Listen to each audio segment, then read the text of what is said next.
It says that Tim Robbins says society just wants art to die amid COVID-19 vaccine requirements. This is very, very, very interesting because it's one of the most unbiased articles I could have imagined from a site IndieWire. Of all the sites in the world, it's IndieWire, who is very much not unbiased. So it says the vast majority of the entertainment industry was quick to embrace COVID-19 safety protocols, seeing masks and vaccines as a way to get back to work during the pandemic that would have otherwise shut productions down. But not everyone sees those roles as universally positive. Just the fact that there's no snark there in that first paragraph is kind of shocking. That it's purely factual is interesting. It seems like Hollywood is lagging behind other industries and the rest of society in readopting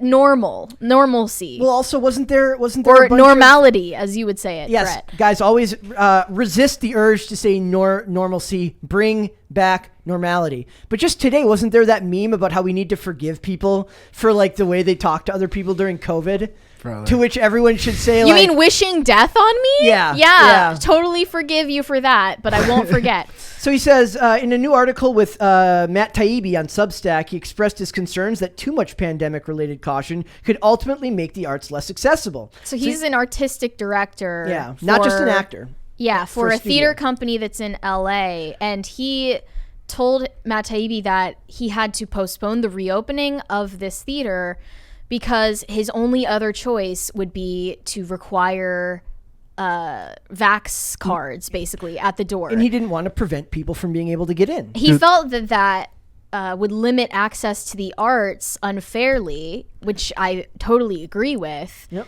And I don't know if the better option is to close it down altogether. Yeah.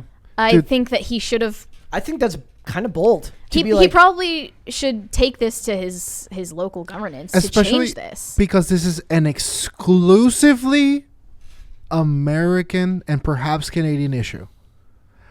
Every time on the weekend when I'm not watching absolutely garbage reality shows that I love, I'm watching like gaming events. And all the gaming, for some reason, gaming events. I do feel like The Undertaker is going to me pop too. up behind. Have you seen like that? It's John Cena! No, Thanks, it's the meme of like that became like a big thing in 2020 with The Undertaker standing behind AJ Styles from the thing where the guy's got the long hair and he's like laughing and you see The Undertaker pop up behind him. Let's go. Anyways, Dane, you were saying? Solid meme template. So it's an exclusively American thing to have whoa. Thank you. We're eating good tonight. We're going to Red Lobster or something. Steak. No, they're bread though. The cheesy bread. I've never been to a Red Sorry, Lobster go on. There were 2 Yu-Gi-Oh tournaments 2 weeks ago. There was one in the US and there was one in the UK. The US one was full of fat people with masks. The one in the UK was full of Giga Chads maskless. Really? When I think of the UK, that's not what comes to mind. But well, apparently they I mean, no offense to any UK viewers. I want to read this. I want to read his quote further. He says, "We were capable of opening last September, but there was still all of these restrictions," Robinson said of the vaccine mandates in California. "I had a problem with this idea of having a litmus test at the door for entry. I understood the health concerns, but I also understood that the theater is a forum and it has to be open to everybody. If you start specifying reasons why people can't be in a theater, I don't think it's a theater anymore. Not in the tradition of what it has always been historically, which is a forum where stories are told and disparate elements come together and figure it out." It's like everything that people were saying 2 years ago, they're just catching up on. I mean, maybe this was his view all along, but I think about how far behind everyone was, and not just how far behind they were, but how angry they were at everyone else while being far behind the starting block. You're probably right. I'm guessing a lot of people had these points of view, but it was a terrifying time to speak like this. And remember, I just had this article here. I don't know if I sent this to you. Broadway dancers push for return to in-person audition as industry eyes a hybrid model. They just renewed COVID protocols in California, and I think they're just sociopaths who love seeing the help wear masks while they don't have to wear them. Right. When I see the Met Gala and all of these people in extravagant, custom-made designer clothing, just, smoldering at the cameras while all of these people in the background working on the event are wearing masks and have to blend into the background like they're less than human, It's disgusting. I think this is something that is unique to the arts. They want it to be elitist in a new way. It's that's beyond far arts. more in your face. I'm telling you, it's beyond arts. It's the U.S. because there's a huge gaming event that's called Awesome Games Done Quick or Games Done Quick.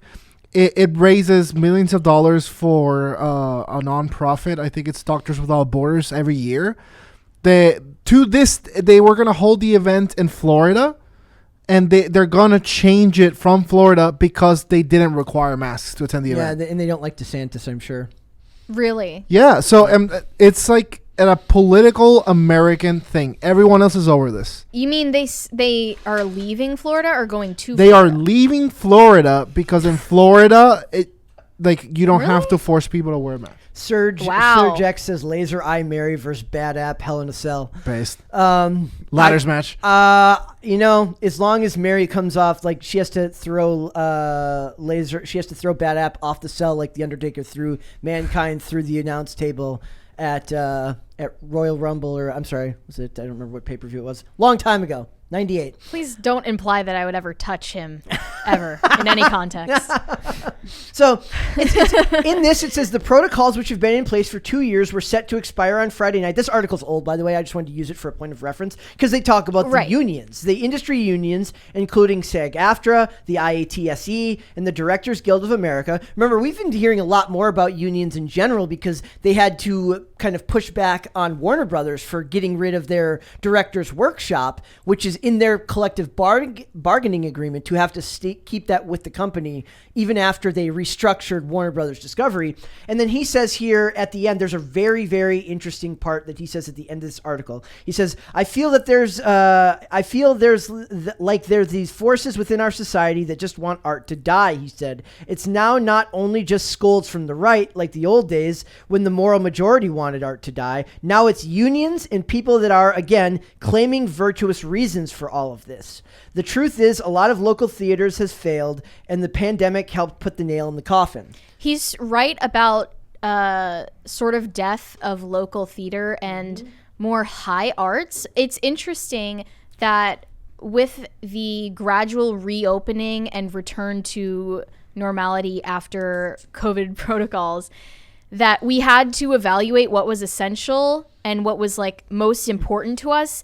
It's just awfully convenient that we found even going to movie theaters, going to arcades, or going to, sports events, all of these things have returned to normal. Yeah. All of these things are now accessible. You don't need to comply with mandates to go to them.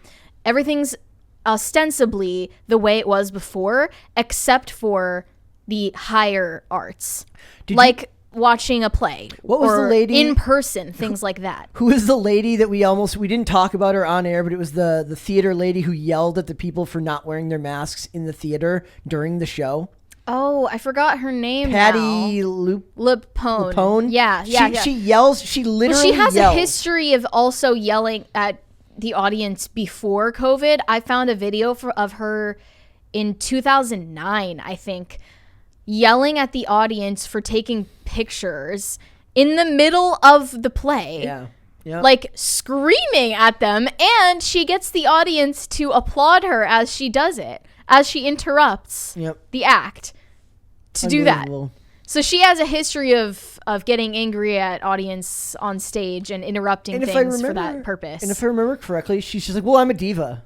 Like she said like literally like F you and like get the F out. Like she was violently angry at this person, but she's not the one who is held to the same standard. She doesn't have to go up on stage wearing a mask. The ultimate pet peeve I have is when people use either negative qualities or potential like mental health issues that they have as an excuse. Yeah. I can't stand that. Listen, if you're aware, for example, that you have, I don't know, let me use just a generic one, attention deficit. Yeah. And it's like, oh, sorry, I didn't pay attention. I have ADD. It's my excuse. Like, no. It means you have to try harder. Yep. It doesn't mean that now you have just a blanket excuse to never pay attention to anything. Absolutely. It means that, okay, I have attention deficit, thus I really, really, really, really gotta try to pay attention. Never mind. I'm going to use that excuse every time I screw up a thumbnail. Guys, I have ADHD and dyslexia. What do you expect me to do? What, good work? Come on. It's insane. It's funny that he brings up scolds from the right and the moral majority because we've veered off from that so far at this point. Oh my God. And people still think that there's weirdos online that still think that like the Christian conservative movement is still in charge. Well, there are weirdos online who are directly influenced by elites in entertainment who believe that they're fighting against a system which has been overthrown for a long time now, which they already, were the people who overthrew it. And then I always wonder, I'm like, are those people like are you happy with what you have now? No, I wonder, I'm like, do they actually believe that, or are they just gaslighting? No. This is some of them. I think this is him being like, I'm gonna attack the base, and in a manner to mildly appease them, I'm gonna use this example. Yeah,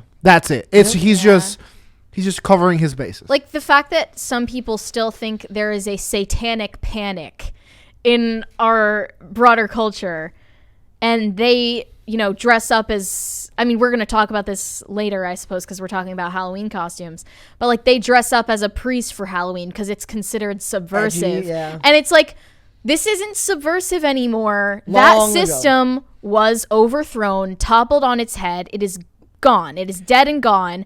You are only still stepping on it out of pure spite and hatred in you. Or they're just naive and stupid. Yeah, or you're naive. But it's certainly an idea coming from the top downwards. There is, so if anyone thinks that Christian conservative is currently the general mindscape is like 20 years behind. Or more. And it's quite obviously victim consciousness. And thinking that you're a victim about absolutely everything. And that's funny because I gave you an example earlier, like I mentioned in the super chats. I've been watching that show Everwood, and there was an episode in season 1 that they didn't air. I pointed it out to Mary that there was an episode that they have on HBO Max that never aired on TV. It's called episode 20 because it never came out, so it never got a name. And they put it out as episode 21. And in it, they pulled it because it was about teen pregnancy. And this was in 2002, and they just wouldn't run it because they thought it was controversial. You think they would hesitate for 10 seconds now to run an episode on teen pregnancy and abortion? No, they would love it. They would love to run stuff like that now because the pendulum went the other way, and now we're slowly swinging back to the middle. Dude, there's a... I don't think we're. I forget the name of it, but there's like a coming of age tale movie about a girl taking her best friend across straight lines to get an abortion. Yeah. Yep. What was it called? Do you know? I have no. I think it's with the. I said she was Latina girl. You corrected me. She was Miss Marvel or something.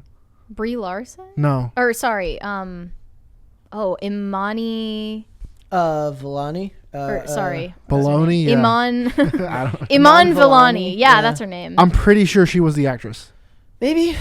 Can you spell her name so I can check her IMDb? IMAN V. The rest you don't. Got her. Vellani. Is that it? I think so. Is that a real movie? They have there's an obsession with abortion. And you say that the pendulum has swung to the opposite direction and now it's going back to the middle. I don't see it going back to the middle at all. We're only going full speed ahead in the opposite direction while delusional elites say that there's still a patriarchal system in place and it doesn't exist. And also... maybe we were a little bit better off when there was something that could make us uncomfortable. There was something that could offend us. Yeah. Something that was a little beyond the pale, that there even was that point. Maybe that was good for us. One of the other things they talk about in not in that episode or in another one, it's funny because I like using this now, a show from 2002 to show you just how different the culture was. In one of the episodes, this girl who's 17, her mom gets her breast implants, and they talk about, and the doctor basically scolds her for it after one of them ruptures, and he's like, "You're 17, your body is still developing. Why would you do some type of surgery to yourself that could have Wow. potential lifelong implications. And he's portrayed as like the liberal dude in that show. The main doctor advocates for cannabis. For medical weed in 2002, that was back and he's when the considered left hippie liberal. Yeah, that was back when the left sort of represented like naturopaths And that's what I'm saying. And then the granola stuffy, eating crunchy people. the stuffy other doctor is like, we've got other medications you could take. And the guy's like, yeah, but what about the side effects in that? Something that people learned just 20 years later, but that guy's portrayed as the hippie liberal. And now that would just be like, he'd be me. Like saying, yeah, go smoke your weed, but you might want to lay off the Oxycontin. It's probably not that good for you. Like I don't mean the pendulum swinging back the other way. I'm just saying that like back then where they sat was so normal to me that like you said, maybe discussing teen abortion wasn't the best thing to do at the time, or the studio felt that it would put off their audience. But now the average audience member isn't part of a Christian conservative family. Well, now they're part of a secular family at best. Sure, but I think even the studio considering the sensibilities or sensitivities of the audience who will watch is no longer happening. They are not considering that at all. They don't consider what's appropriate for different ages to view. They don't consider any of that. I found the movie, by the way. It's called Unpregnant. She's a type A without a plan B. Yeah. Yeah. And the stars... And Iman Vellani was in this. No. Sorry about that. Who's it? Haley Lou Richardson, Barbie Ferreira, and Giancarlo Esposito. Oh, Barbie Ferreira is a character in Euphoria. Yeah. And she was a big like Tumblr girl influencer back in like the mid 2010s. Tumblr. Early 2010s. See, that's what Elon needs to buy next, MySpace and Tumblr. Yeah. Bring back Tumblr. And then buy You won't have as much competition. Can I read the description of the movie? Yeah. A 17-year-old Missouri teen named Veronica discovers she has gotten pregnant. A development that threatens to end her dream of matriculating at an Ivy League college and the career that will follow. Oh my gosh. Fun. So. I was going to flip if Iman Vellani was in that. Nope. No. Sorry for defaming you, Iman. Something. No, it's just some irrelevant Euphoria girl. It just, to me, it feels like guys, I want to point out that this article, it was from IndieWire, is about as rational and as fair as you're ever going to get an article from IndieWire. I don't know if that's a sign that things are, that people are coming back to their right mind. I think it's more likely that they've always been authoritarian pieces of garbage. They're just hiding it now because it's no longer fashionable to be authoritarian when it comes to COVID. Wokeness will end. I don't have faith in that. I do. No, I don't either. I'm with Mary on this one. I don't think that there's an end. There's too much power in making people feel like they can be virtuous without doing any work. Something will replace it. Trust me, psychopaths will be psychopaths. But I think as long as internet comment sections exist, like that's where happiness goes to die. Internet comment sections where you can virtue signal how good of a person you are while being absolutely awful to people. I don't know if I agree, because that just isn't the justification that they give for censoring it. And I also don't, it's not that I even agree that and I think things end up falling back the other way. Like they were talking about, who was it? Andrew Schultz had a thing where people were arguing about how things are going back the other way recently. It might not have been Andrew Schultz. And they were talking about book banning and stuff because they were talking about, remember the adultish kids books in schools that people were talking about banning. Mm-hmm. And they're like, it's not the same thing as censorship. And then you have to have an actual reasonable debate. And the same thing's happening with COVID.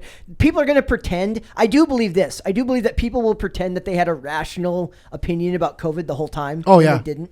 That's what it's been about the whole time, is like changing the narrative before you even know. Yep. All right. Before you even wise up to it. And that bothers me because it's like I've tried, like I don't know about you guys, but I work very hard to like not share a bunch of hot takes online because one, I don't think people care about people's hot takes other than to argue, and I don't feel that engaging in those types of the internet being kind of a deconstructionist tool where no matter what you say, they're going to misinterpret you anyways. Yeah. So people's logic is like just be as offensive as possible because people are going to misinterpret whatever you say. Birth control time. Don't worry, Dane's not going to be in that Plan B movie. It's almost a segment of the show in and of itself. Like it just is what it is, and I just don't like. It bums me out that people just can't get to that rational place early on, but they can't.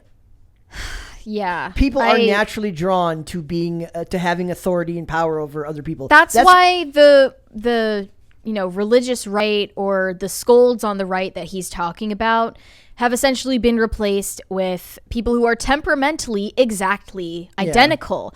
They are the hypochondriac authoritarians rather than the Christian authoritarians. It's not science is their god, and science is whatever. It's got the same results. Okay. Science is their god, and science is whatever a talking head on CNN, MSNBC, Fox, or whatever said so. Thanks for watching this clip, guys. If you want to see full episodes or follow us on social media, links are in the description below. Bye.